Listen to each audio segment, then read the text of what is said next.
Sesosok bayi perempuan ditemukan tewas membusuk di dalam lemari pakaian di Semarang, Jawa Tengah. Ironisnya, pelaku adalah ibu kandung korban yang diduga telah menyimpan bayinya di lemari sejak 3 hari lalu. Warga di Jalan Bulu Setalan, Gang 5, Semarang, digemparkan dengan penemuan bayi perempuan yang telah membusuk di dalam lemari. Dilihat dari kondisinya, diduga mayat bayi telah disimpan sejak 3 hari lalu. Penemuan bermula saat penghuni rumah yang juga dijadikan tempat kos mencium bau tidak sedap dari dalam kamar kos yang dihuni oleh Eko Yuliani. Saat diperiksa, mereka menemukan sesosok bayi perempuan yang telah membusuk di dalam lemari pakaian dari kamar penghuni kos bernama Eko Yuliani.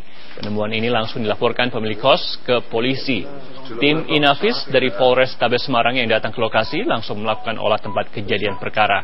Polisi membawa Eko Yuliani yang tak lain adalah ibu dari bayi tersebut ke Polsek Semarang Selatan untuk dimintai keterangan.